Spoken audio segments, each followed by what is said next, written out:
தமிழ் உறவுகளுக்கு வணக்கம். திமுகவில் பிரபல நடிகருக்கு சீட்டு இல்லை. திமுகவில் பிரபல நடிகருக்கு சீட்டு இல்லை என்ற தலைப்பில் இந்த காணொலியை நாம் காண்கிறோம்.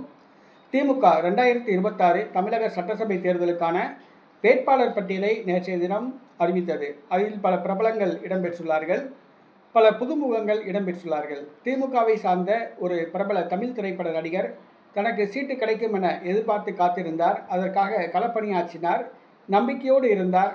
ஆனால் கடைசி நேரத்தில் திமுக அவரை காலை வாரிவிட்டது.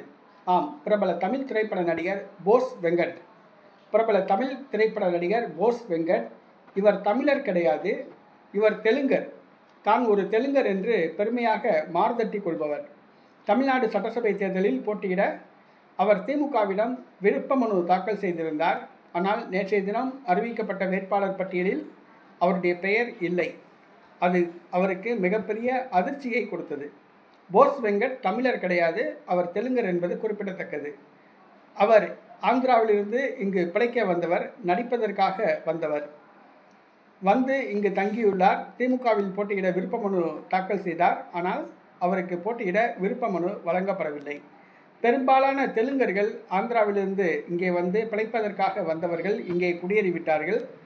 தமிழக சட்டசபை தேர்தலிலே திமுக அதிமுகவில் போட்டியிட வாய்ப்பு கேட்டு சட்டமன்ற உறுப்பினர், பாராளுமன்ற உறுப்பினர், அமைச்சர்கள் ஆக்கிறார்கள்.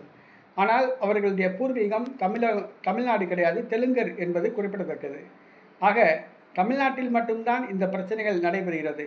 அதாவது கர்நாடகாவை சார்ந்தவர்கள், கேரளாவை சார்ந்தவர்கள், ஆந்திராவை சார்ந்தவர்கள் எல்லாம் தமிழ்நாட்டில் சட்டசபை உறுப்பினர்கள், கவுன்சிலர்கள், பாராளுமன்ற உறுப்பினர்கள், அமைச்சர்கள் ஆகிவிடுகிறார்கள். ஆனால் தமிழ்நாட்டை சார்ந்த யாரும் கேரளாவிலோ, தெலுங்கானாவிலோ, ஆந்திராவிலோ, கர்நாடகாவிலோ சட்டசபை உறுப்பினராகவோ, கவுன்சிலராகவோ, பாராளுமன்ற உறுப்பினராகவோ, அமைச்சராகவோ ஆக முடியாது என்பது குறிப்பிடத்தக்கது. ஏனென்று சொன்னால் தமிழர்கள் இளிச்சவாயுங்க. அதான்